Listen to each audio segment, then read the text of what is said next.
Do, do, do, dun, dun, bum, bum, bum, bum, bum, bum, bum, bum, boo. You remember, like, what was that, Apollo 11?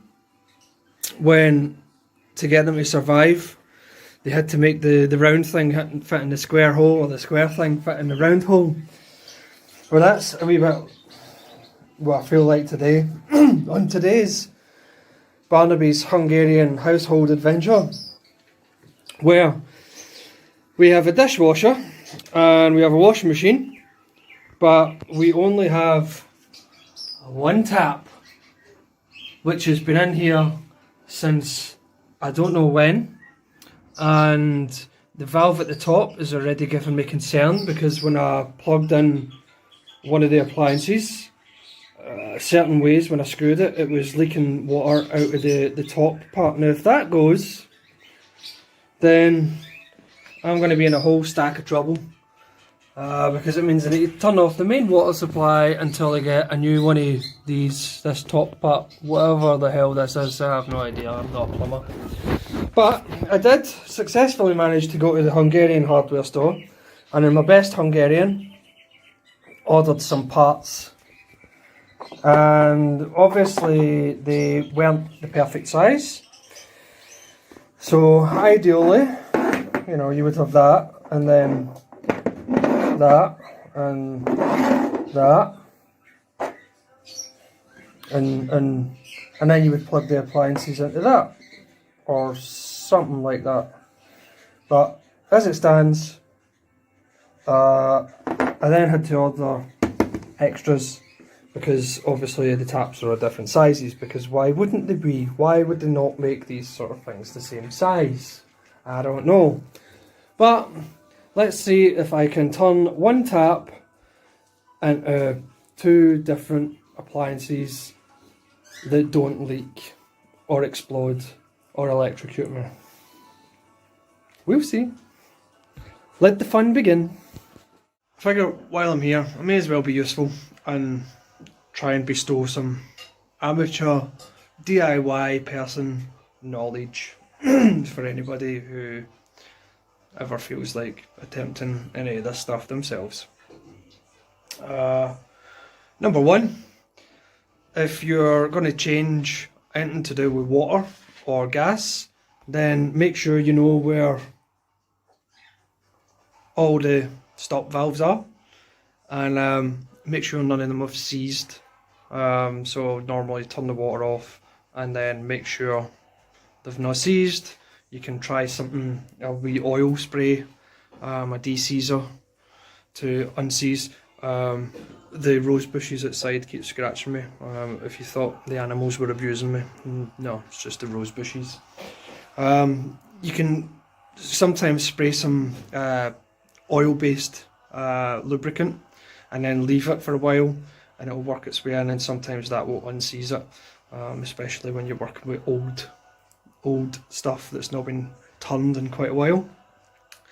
Because the last thing you want to do is burst one of the valves. Then it turns into a nightmare scenario. So there's tip one. Tip two, assemble your stuff, or partly assemble before you fit it, to make sure that it all actually fits. In my case, I done it, or started to try and assemble, and then realised I never had the right sized bits, so that was another trip to the hardware store to get extra bits. Step three, learn how to use this stuff. It's called PTFE, and it's a really weird feeling tape, but it's not quite tape. But when you're working with gas or water, there's a particular way that you wrap it around the threads of your connectors to seal any tiny, basically to make it bite and to seal any potential gaps that would then leak gas or leak water. But there's a specific way you need to turn it around the thread, so that when you tighten the pieces together, it pulls the tape tighter rather than opening the tape up, because that could potentially make it worse. So there's 3 tips, amateur tips, newbie beginner tips, but tips. Hopefully that's useful, and it's at least some education while you're listening to me, if you've not given up by this point, rambling nonsense while fitting a dishwasher and a washing machine. Alright, let's get on with it. Now, obviously, the parts I bought didn't fit. Shock horror. However, I did have a spare cable.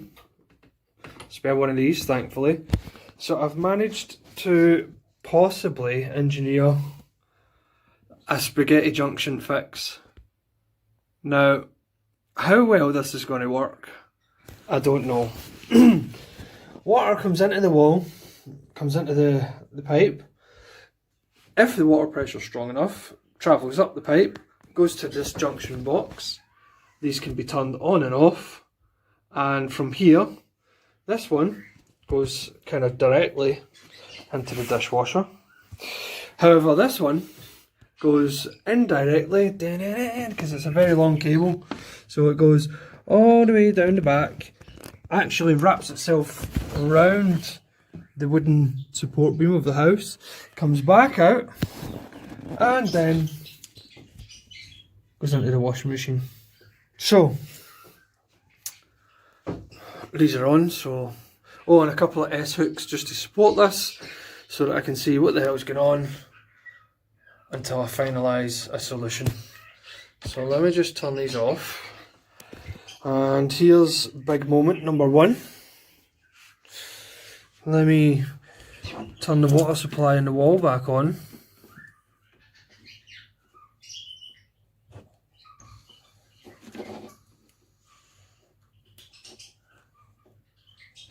Okay, so no explosions yet, which is good. Don't see any dripping here. So far, this looks okay. And if I turn these,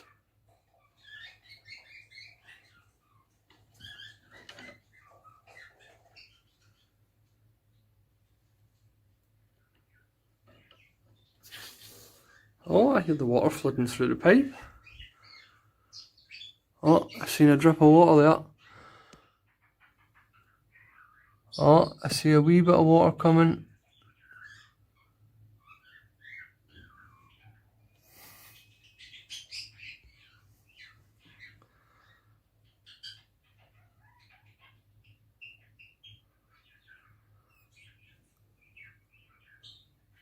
I see water.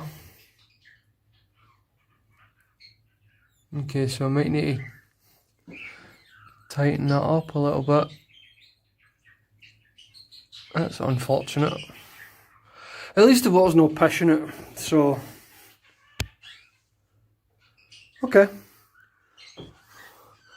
Let's have a look at these joints. I've tightened it as much as I can, but it's unsuccessful. My guess is that I've put the tape on the pipe the wrong way around. So, and here.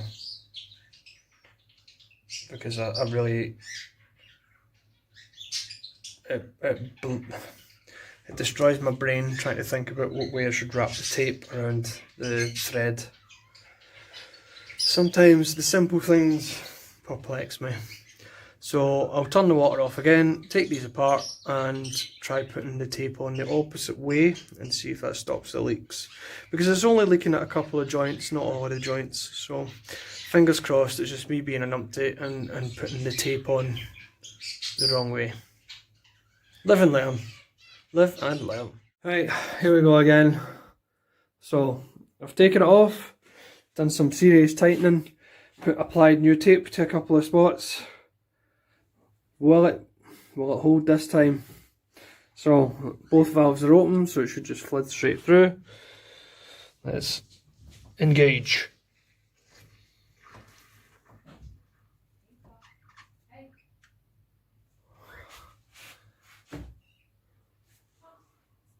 Ah!